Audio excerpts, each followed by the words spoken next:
This episode of Art is the Healer is supported by Arts MB, the Beaverbrook Art Gallery, and the Sheila Hugh Mackay Foundation. All right, we're good to start. Hello, my name is Deanna Musgrave, and I'm here to welcome you to our panel discussion for the Beaverbrook Art Gallery called Art is the Healer. And before I get started, I want to thank the Beaverbrook Art Gallery, the Sheila Hugh Mackay Foundation, and Arts MB for supporting this talk. So I'm an artist in New Brunswick. I'm based in St. John, and I'm mostly known for my large works like Cloud at the Hans Klohn Commons, that's 10 feet by 56 wide. But the other side of my work has to do with my work as an energy healing practitioner. I work with Reiki, hypnosis, and many other forms of energy healing. And I've been talking more and more about how that influences my work. I do what's called mirror portraits, which are sort of portraits of how I kind of visually experience someone on an energy level. And so I've been interested in having more of a dialogue about this topic. And that's part of what the whole online Beaverbrook Artist Residency I've been doing for the past month, producing lots of videos for my channel, Art is the Healer, having different talks. And as a final piece to the online residency, I have invited all the lovely women who were part of my interviews of the channel. So I'm going to introduce them now. So I just want to mention we were going to have Ninka Izareta with us, but sadly she wasn't able to make it. She is on the move. We're sad to lose her in New Brunswick, but she's moving to Denver, Colorado. Mm-hmm. And the plan was originally that she would get to a hotel with internet and she would be part of the talk, but she got held up at the border. Oh. So nothing that can be done, but I'm going to speak a little bit about her work, so you'll still get to see it.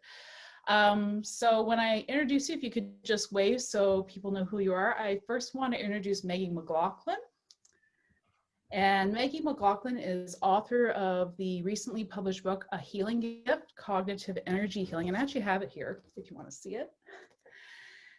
And in her work, she explores the fascinating mind-body relationship and how engaging mind over matter can provide new opportunities for healing. And the cognitive energy healing method is pronounced SAY as a shorthand for it. So when I'm speaking about, I'll probably say the SAY method. Maggie is a longtime resident of Fredericton, and she's professionally a teacher, visual artist, and most recently a published author. And I've actually worked with Maggie for several months and I have been a student of hers in her SAY method. So I have a lot of gratitude to have her here. She's also an amazing artist and we'll be talking about her artwork. Next, we have Shannon Webb-Campbell. And she is a mixed Indigenous Mi'kmaq settler poet, writer, and critic. Her books include Still No Word, Breakwater 2015, the recipient of Eagle Canada's Out of Print Award, I Am a Body of Land, Book Hug 2019, and the forthcoming collection Lunar Tides, which is produced by Book Hug 2021. She holds an MFA in creative writing from the University of British Columbia and an MA in English literature at Memorial University of Newfoundland and Labrador. She is a doctoral student at the University of New Brunswick in the Department of English. She is the editor of Visual Arts News magazine. And we're really sad to miss you in New Brunswick as well. You've recently moved. You were here for a while and now I'm based in Halifax. And I've worked with Shannon personally through the large work I've been doing as part of my residency. She contributed a ring and we have a lovely interview about her mother's ring. And I'm really looking forward to the poem she's going to be sharing with us today about her mother. And finally, we have Pam Allen-Leblanc. And she is an ICRT licensed Reiki master teacher with a Bachelor of Science in Agriculture and a Master's of Business Administration. She teaches Holy Fire Reiki 3 online and in person, Animal Reiki, Animal Communication, and is a Reiki Master Mentor. And she teaches that as a course in Canada, the US, UK, and Australia. Pam has authored several articles in Reiki News magazine, co-authored an Animal Reiki course, and leads the popular Reiki on the Farm podcast. She lives in Hiddenbrook Farm in Canada, just outside of Fredericton at Durham Bridge. She's also who I did my Reiki Masters with. So I've also studied with Pam and had a really positive experience, which I'm hoping to talk about as part of the talk. And her horse, she's the caretaker of the horse Big Buddy, who is featured in my Apocalypse painting, which I might mention briefly in the talk. So that is our panelists for Art is the Healer. So first question. So I'm going to ask the question, then maybe we'll go around, and I might add a few things, and then we'll go on to the next question. I actually think we'll be lucky if we get through the first one, because it's quite a, it can go many places. So how can art be a healer? And if you can name one example where art healed you and another where you witnessed it healing another. And I feel guided to start with Shannon, if you don't mind being the first. Is that all right? Sure. I can go first. Well, thank you for such a lovely intro, and it's so nice to be with such fine company this evening. There's many ways to answer this question, but I guess when I think of how art has healed myself, I think I'm constantly moving through the world, paying attention as a poet and as a thinker, and I think it's in that in recording or documenting or writing something that I find some form of healing. Not always, it's not always about healing, but I know that having written a lot about my great-great-grandmother, Mary Webb, who was a medicine woman and a healer and a midwife to 700 babies around the west coast of Newfoundland. She is a big part of my work, and I'm interested because she was a healer. And I recently had a friend of mine say to me, like, you're a little bit like Mary. I was like, how am I like Mary? I don't know how to deliver a baby. I don't travel by dog team. But she said, no, but you go around, sharing poetry with people and helping people learn how to write themselves. And that's something kind of similar to Mary. And then to think about a work or something that's maybe I've seen healing happen. Recently, Barbara Pratt put out an exhibition of cakes. They're beautiful paintings of cakes. And when I first saw them, I just saw them as whimsical. And then when I read a bit more and heard her interviewed on CBC, Barbara is the daughter of Christopher and Mary Pratt. And having lost her mother in 2017, started to think about how she would never have those birthday cakes again. And then started to bake the cakes and then paint them, which I thought was a really beautiful testament to like healing and ceremony and memory. And having lost my mother last fall, I really was taken aback by these beautiful cakes. It's always amazing to me how art creates empathy and connection.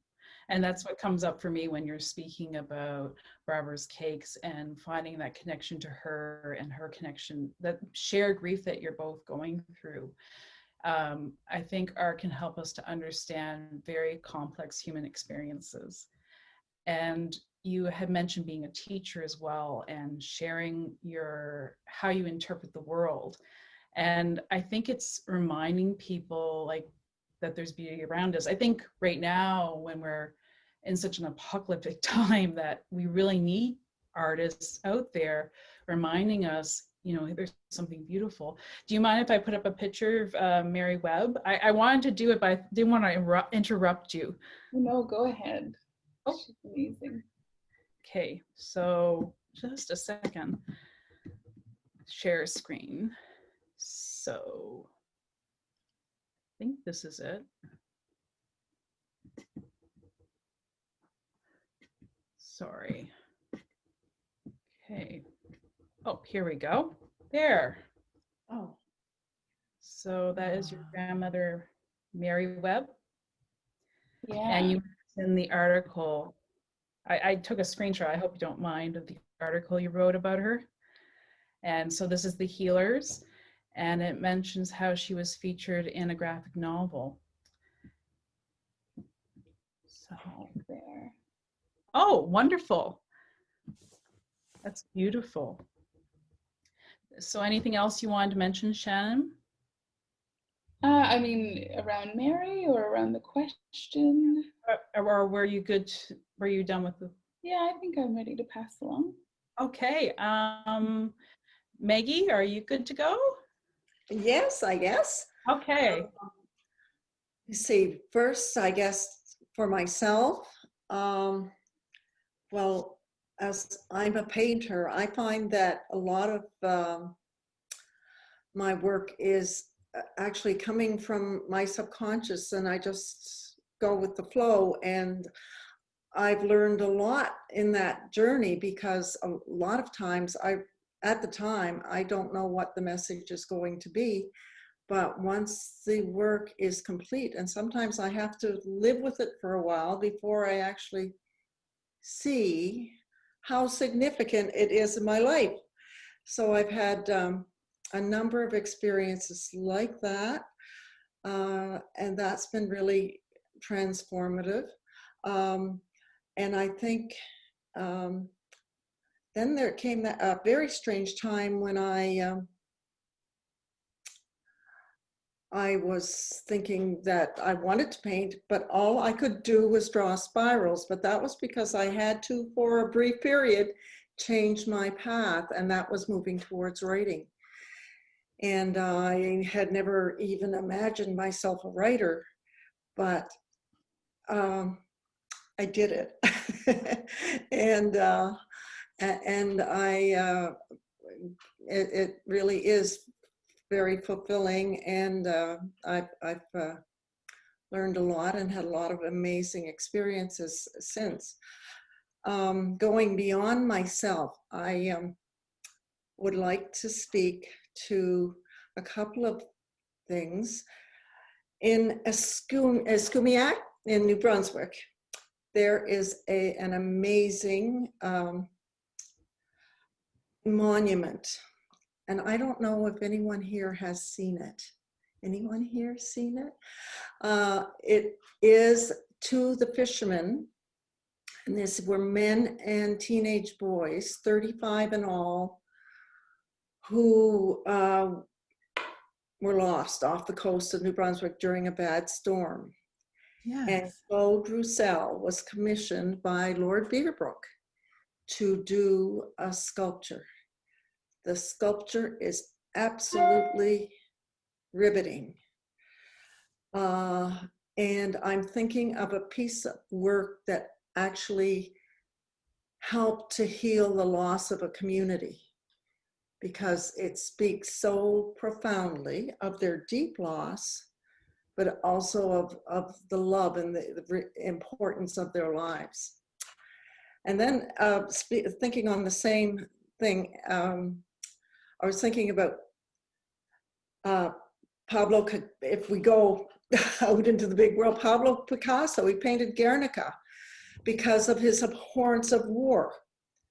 And he shared this message with the world, and it's an important message. I was Goya, who painted some very disturbing paintings towards the end of his life. There's a whole section called dark paintings, and he was dealing with fear of insanity.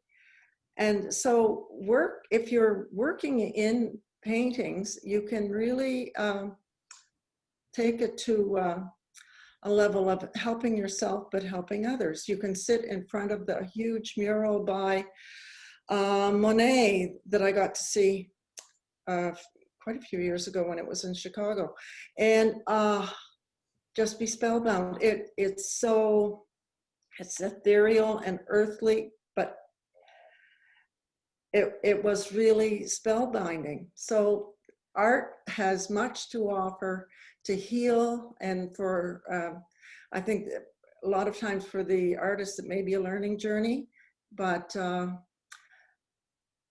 in the end art gives either to the artists themselves and usually also to those who get to experience it. Thank you, Maggie. I love how you brought up public art And public art is a means to connect with community and to bring community to get together. Because when it's effectively done, it really is about communication, like community communication. And I love that you brought up that monument to the fishermen and how that created a conversation to understand them and to understand the loss. Also bringing up Guernica, like sometimes there's conversations that are extremely difficult to have. I like to say art is a truth teller. And again, talking about this time that is very apocalyptic, and we're almost having to see many truths right now and deal with them. Art really has a voice and a place to kind of reveal these truths, just as Guernica did many, many years ago. I loved how you talked about art as bringing forward subconscious messages. I definitely agree with that. I find there's so much that I do with my artwork that I understand later and years later, or people will send me messages, did you notice this? And then when I look at it, I'm like, oh my gosh, that must have been on purpose by somebody, but I wasn't conscious of it. And I think sometimes a healing message can come forward through that. I hope at some point we can talk about how you really need to continually draw spirals at some point. I don't know if now would be the appropriate time, or maybe you wanted to save that for a later question. Oh, a later question. I'll give Okay, so but thank say you. that later, but like I see that in your story about how you came to the say symbol and how this visual line and shape and symbol had to come through as a message to heal. So thank you very much for bringing up all those points. You know, art is a means to process grief, understand the world, as Shannon pointed out, and then art is a means to bring community together and to understand and process difficult truths. Those are very powerful things. Pam. It's funny, Deanna, I struggled a little bit with this question because I don't always define myself as, or I don't usually define myself as an artist. And but years ago, I remember as a scientist looking at art in general and realizing that it leads the way. Art leads the way. As scientists, we look at art, and this is what inspires us. So I find that many people receive inspiration from art and from the work that you do, whether it's music or painting or your beautiful writing and poems. And more recently, I've become a writer, and as a teacher, I had a realization when I was coming back from teaching in Australia last year that I was an artist, and in fact my art was my students.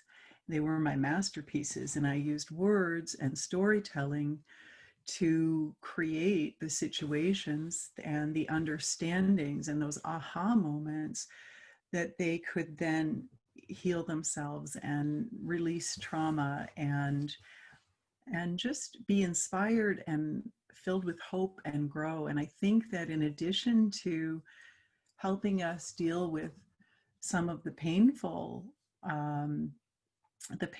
things that we do need to look at, I think that art really creates a lot of hope and a lot of inspiration. And so I just have so much admiration for all of you for all that you've done. Thank you so much, Pam.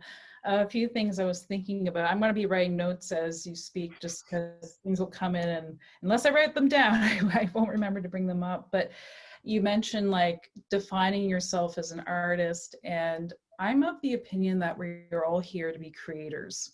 Yes. And like yes, and like it's and in a way I think that word is the same as an artist. Is just we associate that more with visual arts, musical arts, but in a way it's creator. Like that is really everyone's purpose. And when I came up with the title Art is the Healer, I mentioned in my first episode that I wanted that to be very open, that art could be anything. It could be dance, it could be painting, it could be cooking, it could be Reiki. It could, any form of doing with the intention to heal is art is the healer. That's how I see it. So I think you hit the nail on the head when you said that my art is my students and my teaching and my writing and, you know, doing to create healing. And just as a note, I kind of realized as we were all talking here, I'm like, oh my goodness, you're all writers. I realized that when we introduced. I was just like I don't know why I didn't pick up on that. I just but that's an interesting connection. So maybe that will come up more as we continue to talk. And I love how you brought up that art is the visionary. And I definitely agree with that. I think about artwork I've created like Cloud at the Hans Klohn Commons. I had done it in that piece. I had all these images of different flying machines. And like many of those images never came into invention. But, you know, we needed those drawings to get to the final invention. So, and I'm of the mind that we do have our individual consciousness, but we have a collective one. And so all those drawings we make that are visionary drawings of a flying machine are part of the process of us as a collective coming to that invention of the airplane. And maybe down the road when we are in a different type of system, it won't be so much look at what I did, look at what we did. So thank you for bringing that up. And of course, hope. I think that is something we all really need right now. So thank you all for those responses to that question. I hope you don't mind. I'm going to take a few minutes just to briefly mention some notes about Ninka. I'm just going to switch just share screen here and go back here. I'm just going to fly up. So many things we could talk about. I just wanted to talk about this image. This is a sort of mirror portrait that I mentioned at the beginning, just to highlight my work for a few seconds, that I really think of painting as a means to gain information and guidance. When I meet someone, I kind of get an impression in my mind's eye of color, of shapes, of forms. And I think there's messages that can come through that can assist. So this was actually a portrait of Ninka, and that's why I wanted to show it before I showed some images of her work, because she and I, our friendship really became a conversation of this idea of art as a mirror. And I think that mirror, whether it shows you something you love or shows you something that's triggering, because a trigger can help bring up something for you to look at and maybe examine and heal, that mirror can really assist you. And I think art is a mirror. And one of those forms of mirror is portraits, whether it's an abstract portrait of energy or the energy look of a person, or as you're seeing on the screen, a portrait of a person in a photograph. So I just wanted to kind of scroll through some of Ninka's photographs. And, you know, as a teacher, having worked with, like, say, the VanGo Collection Arts MV program in the schools, one of the things I love to talk about to kids is, again, the idea of empathy and seeing things in images that sometimes we don't see on the face, like things like depression we might not understand, but if we see it in a sort of abstract portrait, or we see it in a photograph that really captures it, we might understand something that's not within our normal experience, and that can create a wonderful connection. Also being seen and heard. When I talk to Ninka about her photographs, she often talks about this sort of, she does feel energy when she's taking the photograph, but she says there's like this moment when her clients or the person she's photographing, her subjects, see the photograph, that there's this activation, there's this aha moment. And it's like, you really saw me. And I think we all deeply desire to be known and seen. And in that moment that you're known and seen, and that you're seen in all the ways that you are, including your trauma, including what you're healing from, including your beauty. That is something really profoundly healing. And I feel like Ninka's work does that incredibly well. And this is our work, Departure Vessel, that she talks about on my channel, Art is the Healer. And it was in an exhibit called Harbor, and it very much carries this sentiment of healing.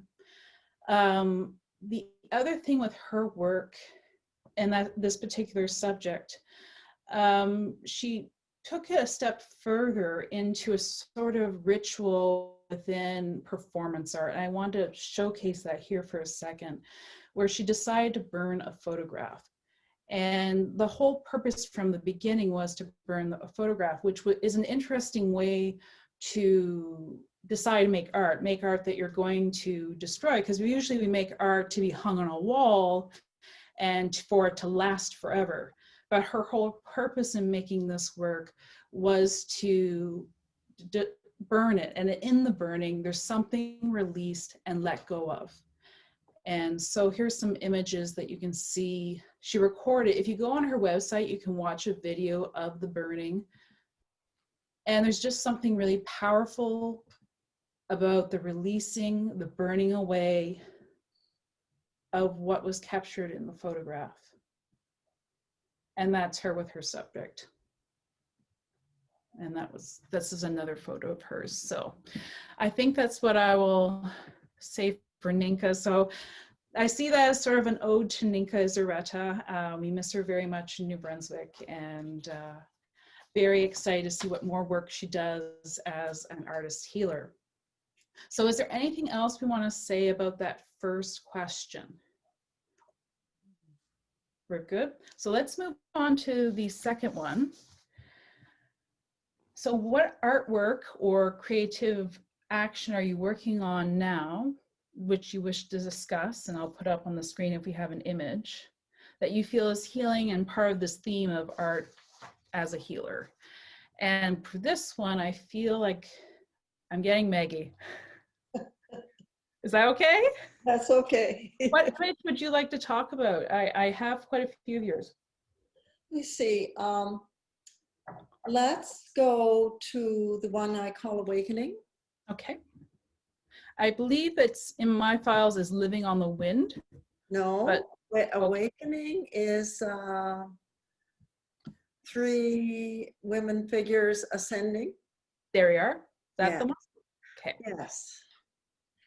Well, this does speak to the feminine, and through the 20th century, there's been an awakening of within women that they can live to their full potential, because it was not always an option. And so I was honoring that, but also incorporated in this, and it's sort of, because there are 3, I was thinking the Trinity of body, mind, and spirit.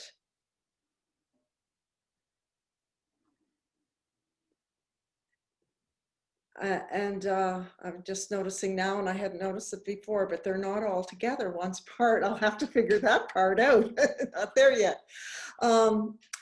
At the bottom, there's a tri-spiral, and I had about that shortly before this painting was done. I had been to Ireland, and I went to Newgrange, to a site on Brunaboyne. It's a very ancient burial site that actually predates the pyramids. And within that, the burial mound, which is massive, well, first, they're at the doorway, the entrance, they're massive boulders, and they're all carved in deep spirals. And I thought, and I had a dream about spirals as on the flight over, so I was like, whoa. Anyway, so when we got into the inner chamber, on a side wall, there was a tri-spiral. And my dream on the plane was that I had to find my mission in my dream was to find a piece of jewelry that had the 3 spirals on it. And also in my dream, I was walking along a spiral and my journey was halted for a period. And that is true of my life because for illness, I was derailed for quite some time. Anyway, I did find my way back, so it's all a good story. But the spiral is truly significant, and I wanted to share that. And I'm thinking of that collective consciousness that is above. Mm-hmm. So, and it really, at first, I didn't see it, the full meaning. And then one day in my studio, my attic studio at that time, a friend saw the work. She saw a whole bunch of my works and she just sat in front of this one and just sat there, and it spoke to her, and she left with it, which was lovely. But she was seeing herself and her daughters in it, I think, and the bond between women. Mm-hmm. So I think there was at first it was just like, I don't know, it was just happening on the canvas, and then, oh my goodness, I've got something, and look at how long I've talked about it. So that's awakening. Yeah, there's a very feminine, or I like to say the nurturer energy in this piece. And I love it because it really relates to your say symbol. I think I even have a copy of it here, that spiral. So in your healing modality, you use this symbol, or what I would call a sigil, in the method. And I feel like it was coming out there in that work. And it's an example of how art can kind of speak to us and send us messages through our subconscious. Yes. So yes, that I was just going to say that the spiral, that symbol that you showed is essentially stimulating energy flow through the third eye. So 3 downward strokes, and then the spiral to direct the energy flow. Mm-hmm. So yes, it all came together, but for the long time I had no idea where it was all leading. Yeah, I think it's so true that art is a way for us to express subconscious knowings that we may not understand the moment. And as we get to know our works, we start to understand them. Or maybe they're even for someone else, like the woman who took the work and felt this really amplified her feeling of bonding with her daughters. And it is interesting that you bring up bonding between women, because we all identify on this call as women, and that is something that is very precious. And I myself, to speak personally here, it's a big healing for me. Like for a long time, I didn't feel like I could have female friendships, and now I have done a lot of significant healing, and there's a real value of having female friends and being certain conversations that only happen when you bring women together. So thank you, Maggie. That was lovely. Pam, can you tell us about your art? Well, I think yeah, absolutely. Maggie, I think it's so neat that you brought up the sacred feminine, and because that's actually where a lot of my work has been going lately. Well, for quite some time, but probably most recently, Deanna, it's been bringing in an animal Reiki course, and that's been a very creative endeavor where we listen to the energy and follow the direction of what we're getting and put together the exercises and the words. And the purpose of that course, or what it seems to be doing, is it seems to be bringing us back to the earth and the sacred feminine. And so that's been really interesting and really very deeply healing. Probably one of the biggest surprises when we teach the course, and we're still working on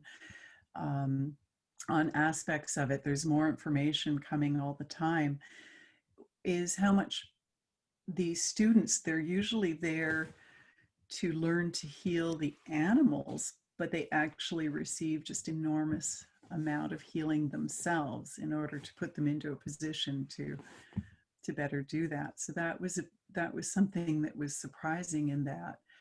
And the other thing that I've been working on is bringing the perspectives of the animals forward in a book that I'm working on about animal communication, and also a video that we put together about the way that we train animals, because it is really healing animals, horses in particular.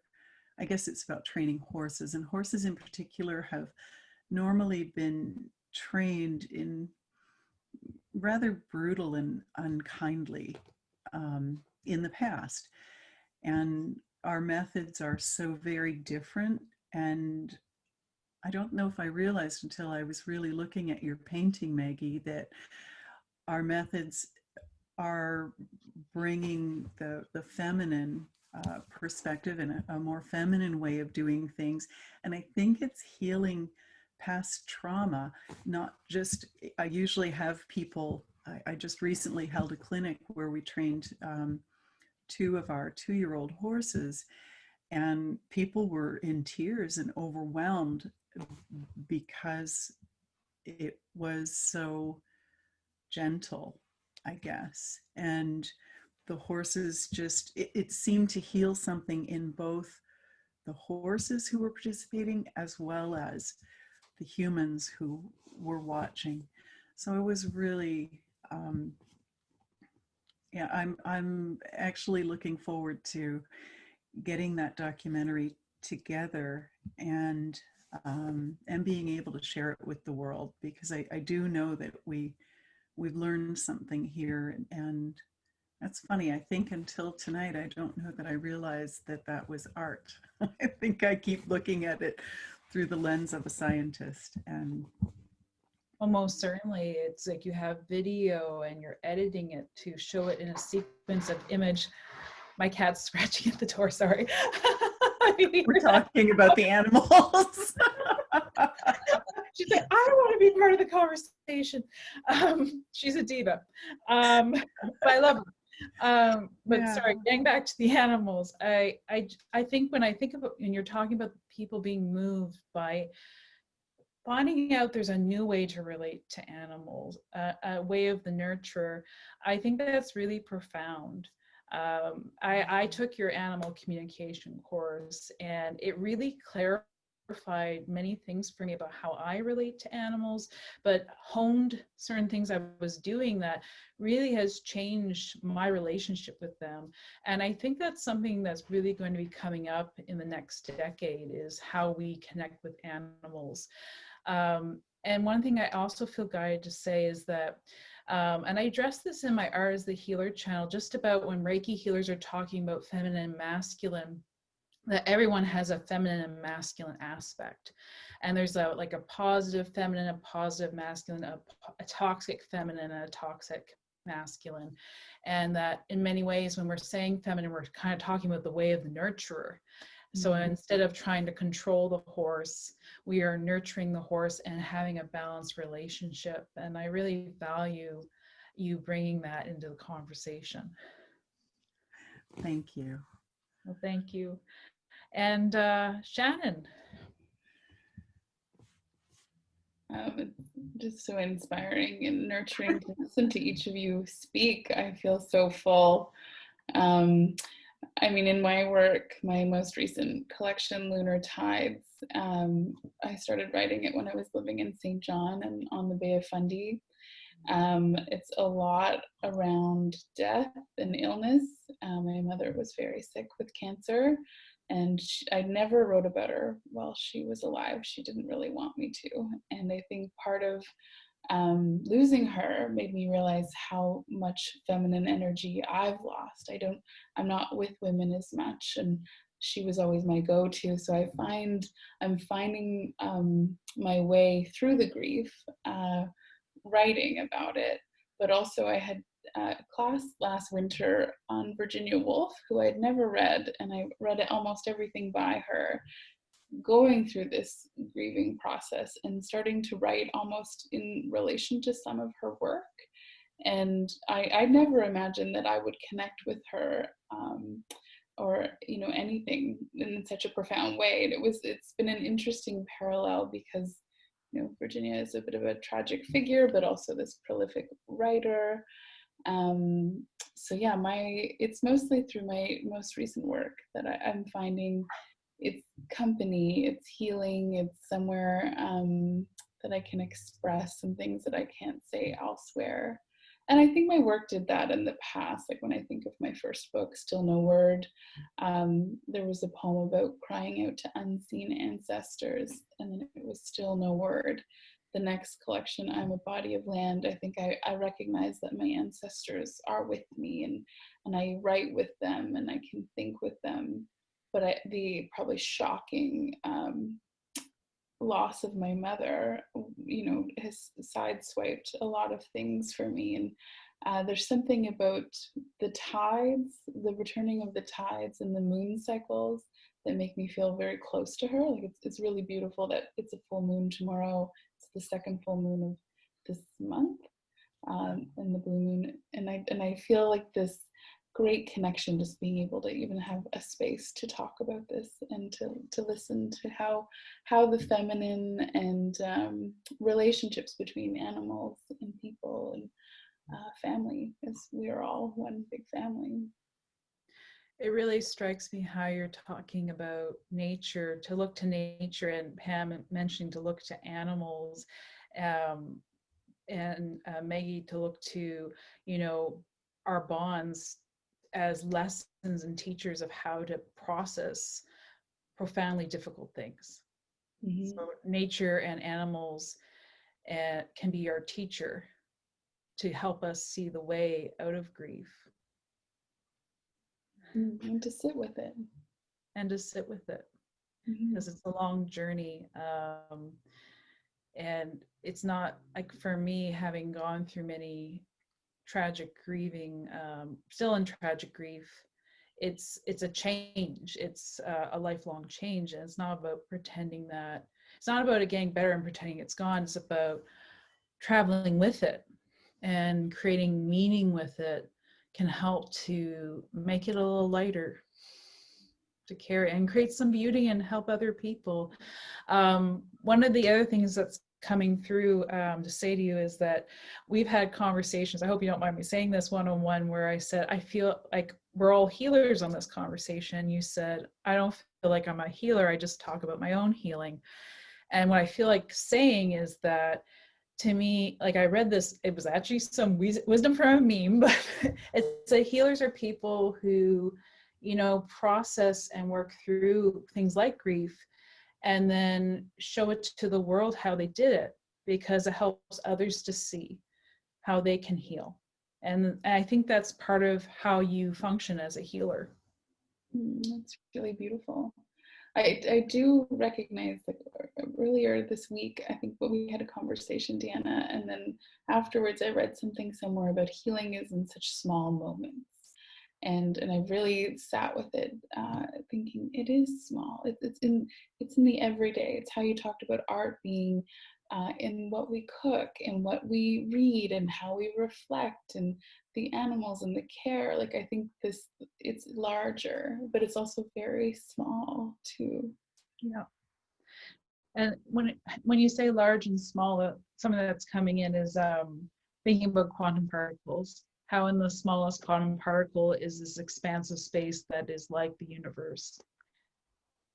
I don't know why that's coming in, but I guess it's just to understand that the intimate moments sometimes have a grand, profound effect, and that is mimicked in nature. It's reflected in nature, because the smallest things that we as humans can perceive, quantum particles are actually quite grand and huge.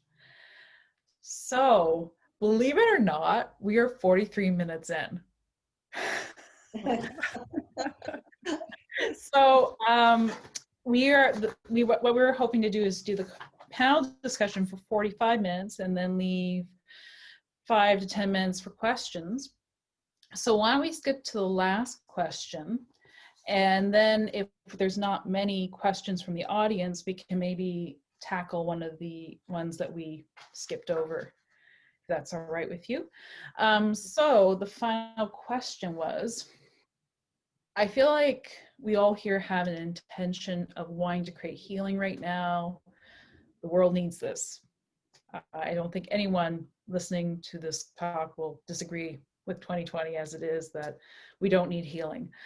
We definitely need it. And I feel like we all have that intention. So in about 2 to 3 sentences, what would you like to share? And it doesn't have to be about art. What would you like to share with the world that could maybe assist?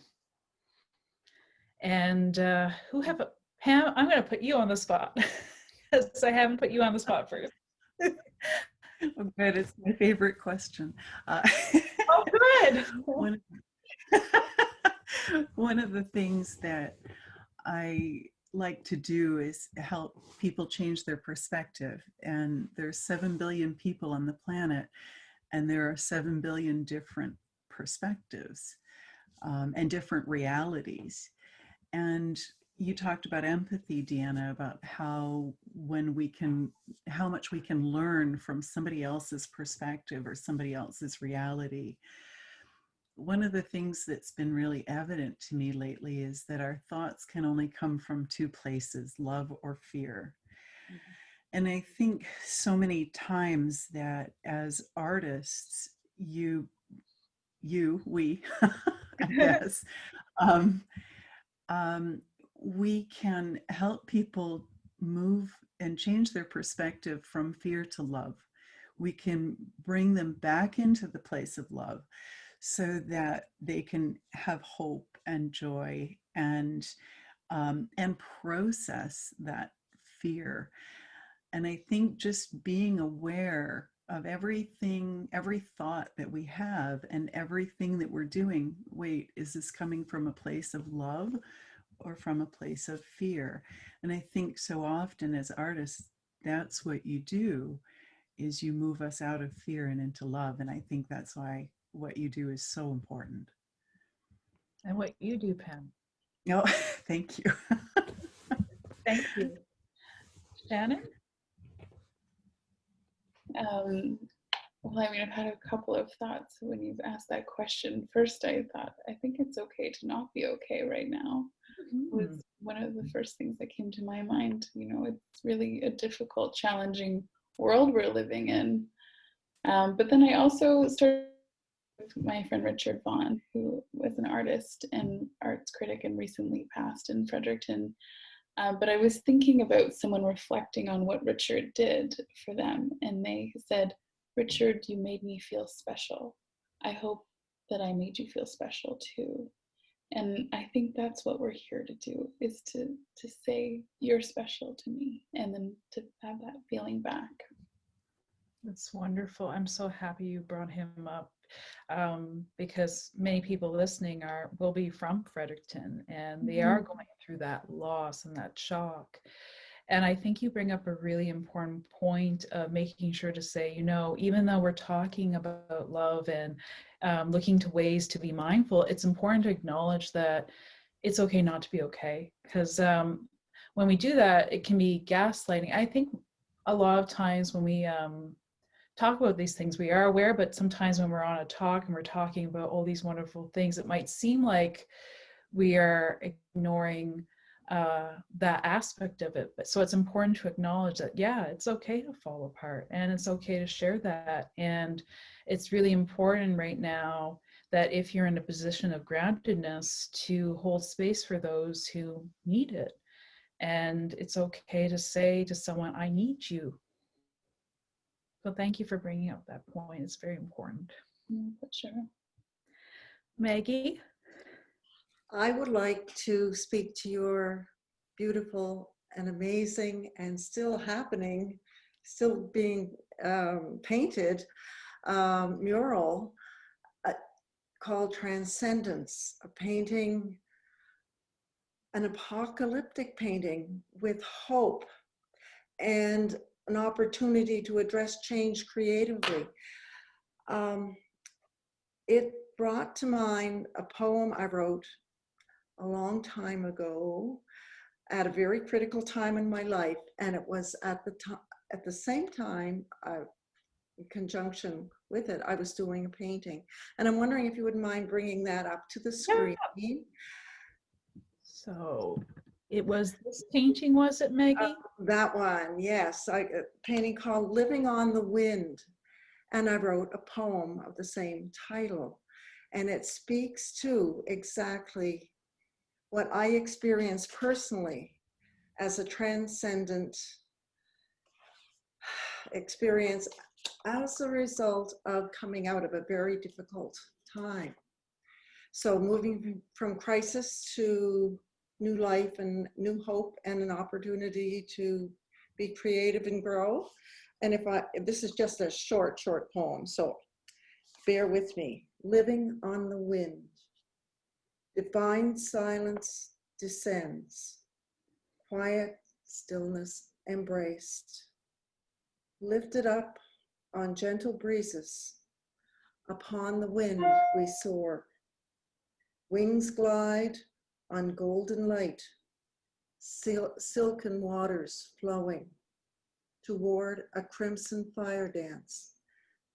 As sunset boldly beckons, great mystic bird, we fly. Beautiful. Thank you. Very much, it has this chanting quality that kind of brings you into the painting and creates a sense of calm. And I do really feel that art and music and poetry and many other forms can bring us into this calm place. And it's important to feel whatever we feel, whether it's anger, fear, but as we look forward to what we're going to be doing about it, it's a good idea to get into that calm state to make a decision about how to move forward effectively. And poems like that and artwork like that really help to bring that forward for us. So we are at 50 minutes. So if there are any questions from the audience, if you could put them in. I haven't gotten any questions yet, but I have lots of really lovely comments, so I'll read those. Let's see here. Leona Mallet said, love her work. And I'm not sure when she said that, but thank you to whomever, for whomever she was speaking about at the time. Denise Connor says, this is exciting. Teresa McAkron says, yes. And Jennifer Pazienza says, great to see you all. And we've forgotten that we are nature. We are to nature, says Jennifer. We've forgotten that we too are nature. So that's a really good point. Probably speaking to when we were talking about connecting with animals, connecting with other sort of ideas of our subconscious, animals, nature, the tides, how we are nature. And she said it's fabulous panel. So I don't know if there's any questions. Is there anything else that any of you would like to share? Shannon, you had mentioned a poem you wanted to read. Did you still want to read that, or? Sure, I could read you a poem. So it's from my collection, I'm a Body of Land. It's about Mary Webb. I only have one photo left of Mary, no taller than wildflowers, with hands tucked into a soiled apron, her hair covered. She looks into a lens with eyes that know what plants are medicines and which roots hold poisons. In still life photograph, Mary grew gardens, picked berries. She distilled the moonshine, pickled harvest, and kept meat, taught her youngsters to skin rabbits, make liquor blind. Never drink the old stuff, she said. Whenever I drink, or my moon bleeds, I think of Mary, who traveled to women's wombs by dog team, horses, sometimes even snowshoes. Don't matter how many days it took or what storm railed down home. She took medicines with her, bleached bloody bodies. Mary always got there in time for the baby. Grandmother went to the hospital sick in 78, kept praying for young ones to grow old, help them help those who carry on when she goes. Mary died 5 years and 4 days before I got born, yet something inside me calls for her. Truly beautiful. Such a lot. I feel like that really brings together what we were talking about, because clearly there was a theme to this conversation, and that photo too. It's just being in the landscape, connecting with nature, healing, rebirth. It was really wonderful. And that's from I Am a Body of Land by Shannon Webb-Campbell. So, oh, Jennifer has a question. So thank you, Shannon, and we'll move on to a question. Have you had a chance to talk about healing as returning to wholeness?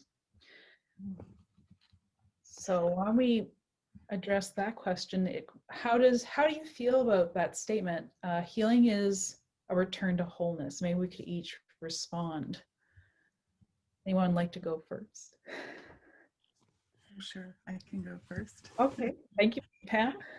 I think that recently I switched my language a little bit around healing to call it revealing, because I think that we are already whole and we're already magnificent, we're already divine, but we've forgotten. We go through a process called the Great Forgetting when we come here, and the ways and worries of the world continue to add layers to that. And I think that's what art, your healing art does, is our healing art, it releases the layers and reveals the wholeness that already exists. So I love that question. And yeah, I guess I've just been able to shift my perspective and realize that it's just about getting those layers out of the way. Mm-hmm. Thank you, Pam. Anyone else want to respond to that question?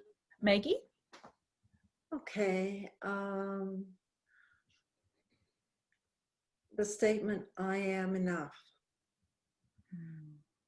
To get to that point, a lot of people have to deal with their core beliefs that have grown out of the experience I had right up to the age of 7. Some of them can be very, some of the experiences could have come out of something not meant to be harmful, but something that this person has carried through their entire lives, when the mother says, oh, you're never going to amount to anything. And there you go. Mother knew, and you carry that with you. So we have to be very, very cautious with our words, because they imprint on our young people. And that does affect our ability to be whole. And some people need some help to regain that wholeness, to get to the point that once again, they can know who they really are, because they are enough unto themselves. Thank you, Maggie. Shannon, did you want to comment? I feel underqualified to comment. No worries, sorry to put you on the spot. No, but I'm going to say something, because, you know, it might even be contrary, but I think there's also something okay with being fragmented and learning and holding space for all of the pieces. But when I think of wholeness, I don't know if I'm whole, but I do know that I belong. And I think that gave me a sense of whatever the word wholeness might mean to an individual. But I also think that it's okay to be fragmented. I really appreciate you saying that.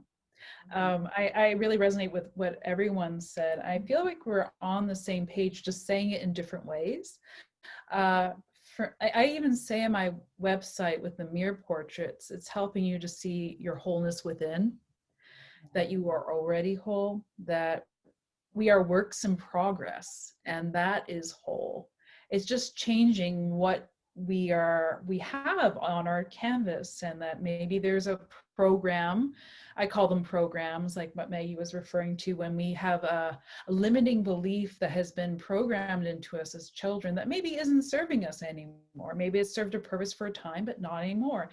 And that as adults in our work in progress, we change our wholeness. So I feel that we're always in wholeness. It's just depending on what we want to have in that picture. And I feel that was very much in what Pam was saying as well.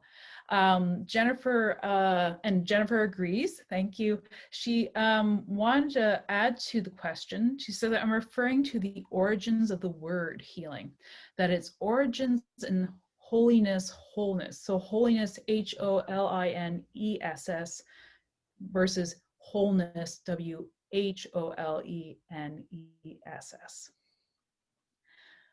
How do you feel about that? Maggie? Well, this may be really going off on a tangent, but I have to say Leonard Cohen popped up, and and his inspiration for his poem, Ring the Bells That Still Can Ring, Forget Your Perfect Offering, for there's a crack in everything, that's how the light gets in. That was inspired by kintsugi bowls, pottery that was put back together, valued pottery that was damaged during some event, and it was put back together with liquid gold. Mm-hmm. And they're all beautiful. So Shannon, you have it right on. Fragmented can be absolutely wonderful.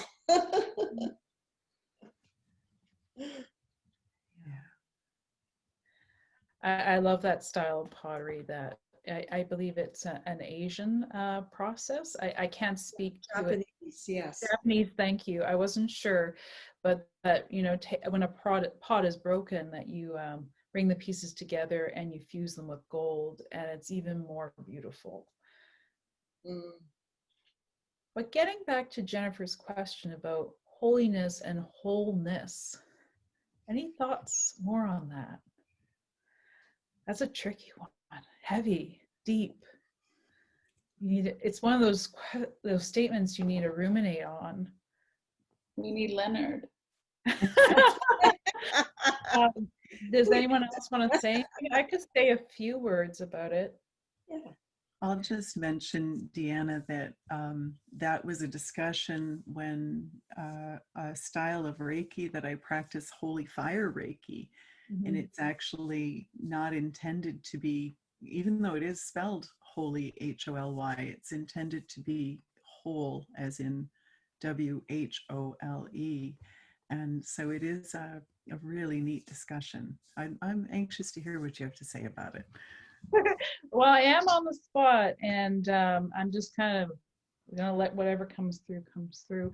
I'm always interested in the meaning of words, and I do find that I love that question, Jennifer, of like holiness with an H versus holiness with a W, because when we think of things that are holy with an H, it usually comes to what is sacred or spiritual, and you know, I have been reflecting on those ideas with art. I have been using the word sacred in art, and really reflecting on where is the spiritual in art right now. And I have a quote here I was thinking of reading. Let me see if I can find it. I have lots of pages. I did lots of prep for this, but I got this from a psychologist who works with spirituality and psychology. And I think of it too, this week I attended a talk by Rupert Sheldrake, who is an academic. He did his doctorate in biology, and he's really trying to bring spiritual and science together. And I was really interested in that talk because sometimes I feel like spirituality is being pushed out of what is academic, and so therefore it's pushed out of what is part of the art world, because the academic art world tends to follow science. And what I love about Rupert Sheldrake is that he likes to look to the science to support the spiritual.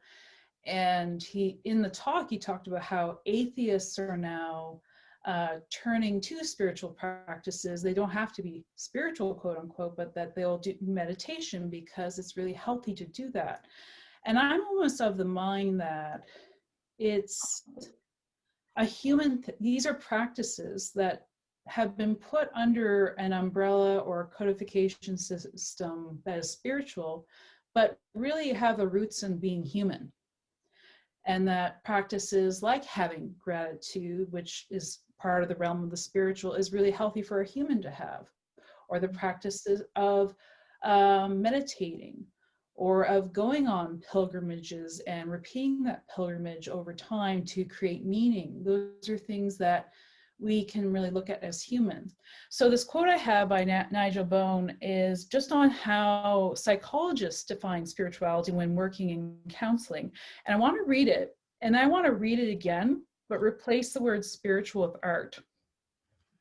So spirituality can mean different things to different people, and can be thought of in terms of the ways that individuals seek and express meaning and purpose, and how they experience connections with the moment, with themselves, with others, with nature, and with other things that to them are significant or sacred. Religion is just one way of expressing spirituality. So I want to read that again, but I'm replacing spiritual with art.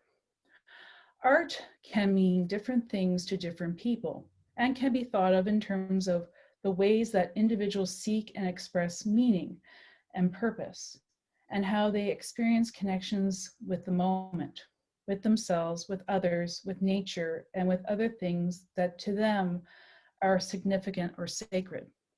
Religion is just one way of expressing art. So for me, that kind of resolves that dilemma. It's really just in the words that we're using to express something that is for all of us a human experience, that there's many different rich codification systems for this human experience, but really it's a human one.